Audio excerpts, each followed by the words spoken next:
So we have some bad news with the latest round of stimulus check negotiations. The third stimulus check of $1,400 is in jeopardy for certain individuals, and it might be in jeopardy altogether. We're going to be talking about that in this video. I'm going to tell you the latest in the news and the negotiations on Capitol Hill regarding the third stimulus check from Joe Biden's $1.9 trillion stimulus proposal. I'm going to give you the full details in this video, so stick around if you want to find out more. For those who don't know, my name is Kevin Conway. I make stimulus news videos like this all the time and other personal finance videos. So if you can give a quick like to this video, it would really help the channel out and gets information out to more people. And if you're new here, consider subscribing to the channel as well. I have videos on the EIDL program, the PPP loans, rent assistance, all of the things in the latest stimulus bill that might be of interest to you. So check those out as well. And before we get into it, if you're looking for a great checking account, look at my link in the description below. There's a $50 coupon for SoFi Money, an account that I use. With that being said,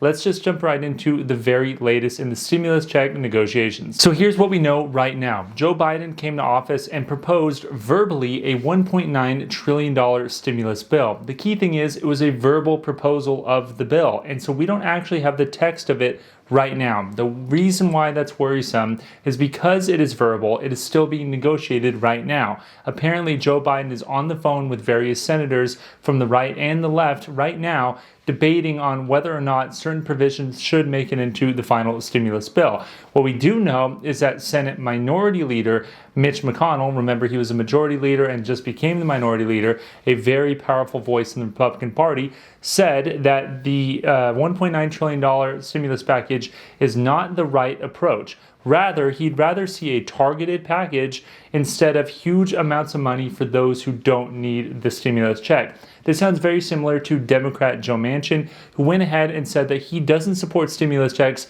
for those people making above $100,000. And there is kind of the issue. Because we know that some Republicans are not on board with this bill because of the size of it, and some progressives are also not on board with the size of the check. They actually want it to be much larger. So you have the Republicans wanting it to be much smaller, and the Democrats on some of the progressive Democrats wanting it to be much larger. We have disagreement, and it looks like this bill will have to be part of a negotiation, and it'll ultimately have to be passed with reconciliation, the approach that only requires a simple majority in the Senate to pass as opposed to the 60 votes that is typically required. There's some interesting quirks to that, which we're going to go into. Now remember, we don't have the text of the bill right now, and so we don't know the income cutoffs. And because of that, we think that the stimulus check will actually be reduced to those who are making above a certain amount of money, unlike in the CARES Act where it was cut off at a much higher level and entirely phased out for those people who don't actually make more money than the statutory cutoff. I think that will be $100,000 for married couples or $50,000 for individuals based upon what's going on right now. And let me read you what Joe Biden said about the stimulus check negotiations and his willingness to actually move that dollar threshold. He said, for example, I propose that because of this is bipartisan, I thought it would increase prospects of passage, the additional $1,400 in direct cash payment to folks. Well, there's a legitimate reason for people to say, do you have the lines drawn the exact right way? Meaning, do you have the income cutoffs at a certain way? Should it go to anybody making over X number of dollars or Y? I'm open to negotiating those things. That's a direct quote from Joe Biden. So if you didn't gather what he was saying there, he basically said, I'm not set in stone on the exact dollar amounts going to certain people. I am also not set in stone on the income cutoffs for certain people. If you're making, a good deal of money or a decent amount of money, maybe the stimulus check doesn't go to you. The reason why is because he wants to get some Republicans on board in order to pass this bill without reconciliation. And by limiting it to certain people, the size of the bill will also be much smaller. And because we don't have the text of the bill right now, we cannot say for certain where even the lines in his head were to begin with. It's reasonable to assume that they are based upon the $600 cutoff amount, because this is supposed to be $1,400 on top of the $600 that we got in December and January.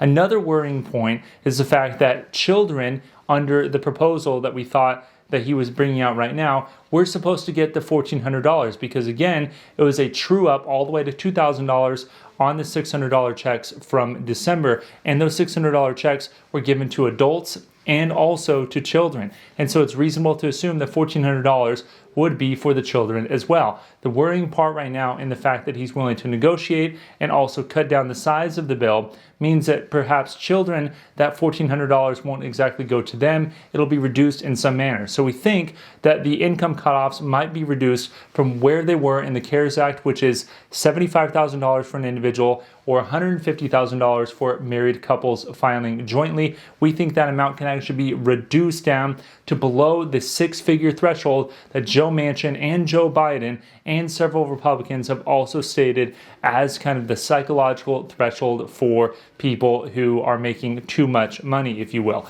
Let me know what you guys think about that in the comments below. Are you a household that is making a decent amount of money above six figures but are still struggling?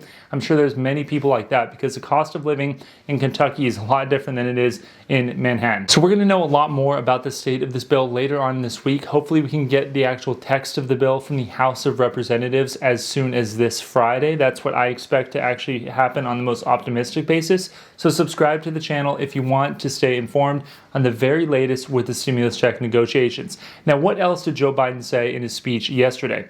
Well, he talked about giving additional stimulus all across the board. This stimulus package of $1.9 trillion is going to be the stimulus package that he's going to try to pass through, but then he's going to follow it up with additional spending that is in itself a stimulus to the economy, but not directly to individuals. What I mean by that is infrastructure spending and spending on green energy projects. So he specifically says that he wants to buy American and will establish a department in the White House specifically dedicated to helping firms that want to buy supplies who can't find them from American firms, otherwise get connected with a small business. That department is going to be linking the people who cannot find the supplies to American firms so that we help out American firms and grow the economy that way. The whole initiative is to buy American. So what does this essentially mean? It's going to mean more stimulus for American firms, higher inflation. It's going to mean a run up in prices. So you're going to want to also hedge your bets too. If you're an investor, if you have any cash, you don't want to just keep it just in a bank account and just let it not grow. You're probably going to want to invest in stocks or gold or any sort of instrument that's going to go up with inflation, such as real estate. I'm a real estate investor. That's what I like to do. So I highly recommend doing that. We also know that Joe Biden wants to replace all 650,000 federal vehicles across the nation with electric vehicles. Think of every post office car that you've ever seen. It's gasoline powered. He wants to replace that with electric vehicles. This certainly is going to be a boom for the green energy sector. What does this all mean in a sense? It means additional stimulus will be on top of this $1.9 trillion stimulus bill. There will be additional bills in the future, and he wants to pass green energy and infrastructure using reconciliation, or he wants to save that in order to use that on that program, which is why he wants to get Republicans on board with this stimulus package this time so that they can get 60 votes as opposed to only 50 or 50 plus the tiebreaker vote, so that they could save reconciliation for a later time. But right now it looks like there's a lot of resistance from Republican leadership and a lot of individuals in the Republican Party who don't want to have this stimulus check go to either people making above a certain amount or spend money on this stimulus check at all, thinking that it's a waste of money and that it's too big of a spend for not enough economic boom. Let me know what you guys think about that in the comments below. That was our quick stimulus update for today on the latest in the stimulus check negotiations. I'm going to be bringing you the latest in it as soon as we find out about it. There's going to be a lot of changes, I'm sure, in the coming weeks as this bill is negotiated, so you're going to want to subscribe to the channel. And remember, give a quick like to this video if it helped you out or if you want to see the information spread to more people. With that being said, I'll see you next time. Thanks.